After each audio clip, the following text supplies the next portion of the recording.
What's going on, and welcome to the next module in Persuasion Hacks Masterclass.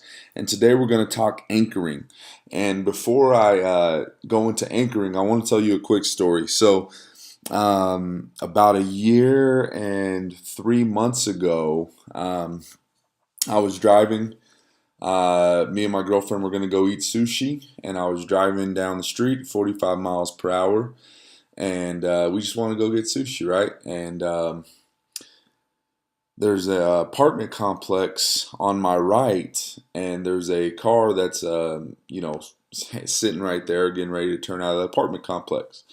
And as I'm driving down the street, this lady in the car, it's actually a small SUV. She starts to pull out, and I remember I saw her start to pull out, but I was going 45 miles per hour. And so my first instinct was I took my arm, I put it to the right to keep my girlfriend from hitting the dashboard. I slammed on my brakes, and it was like slow motion. I was just like, oh shit. And so my car skid because I slammed on the brakes. I had a black Chevy Camaro.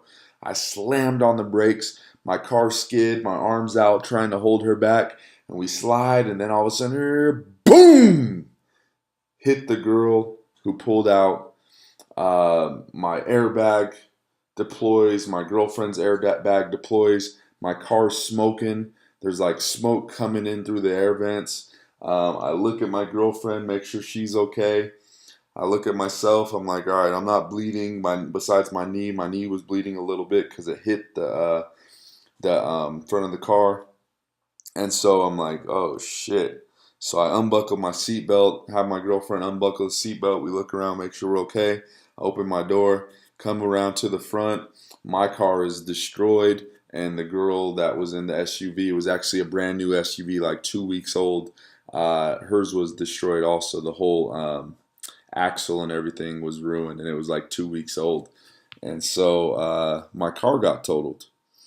And I remember like it was just a rough time in my life, man. It's those rough times have been consistent since I decided to work for myself. But that's the game we play.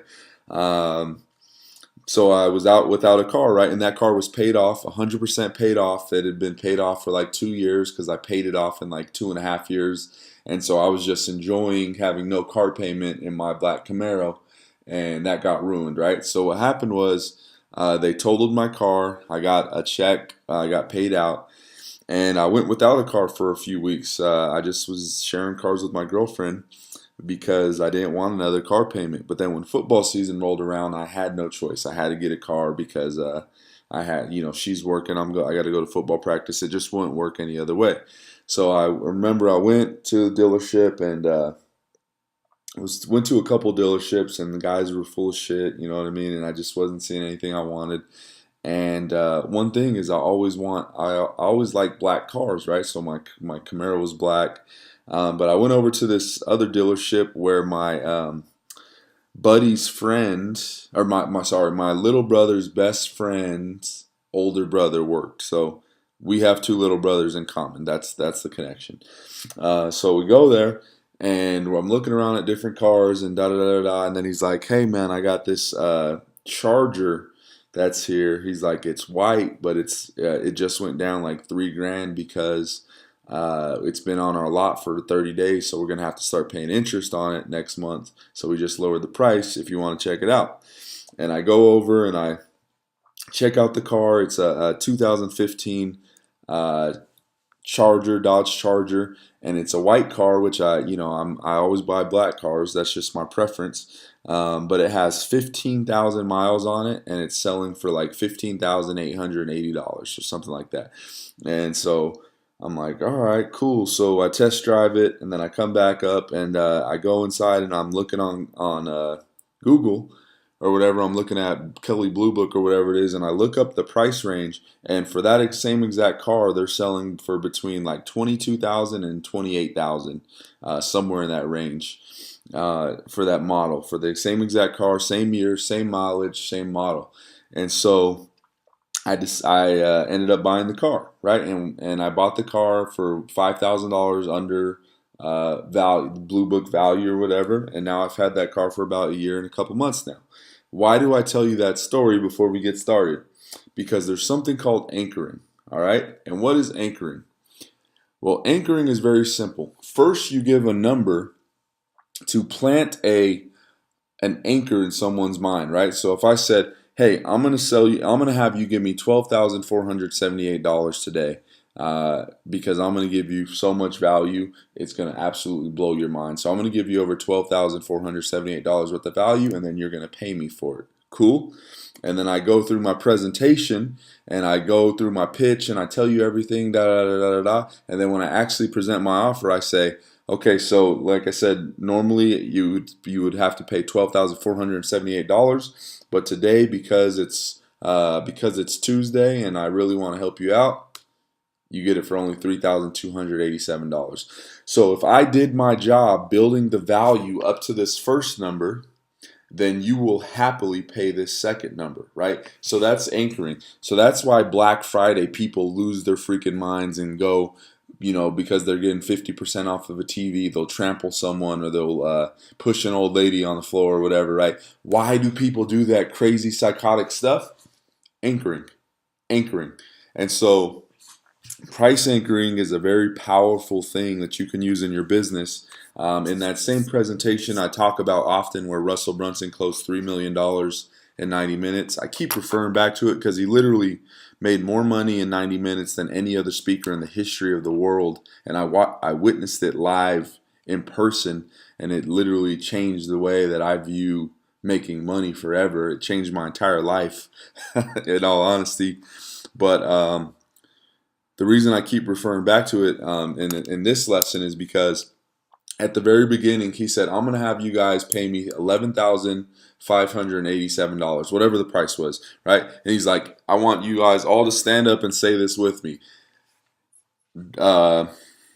Russell, if you can prove to me that funnels are the key to 10xing my business, I will pull out my credit card and pay you $11,557, right?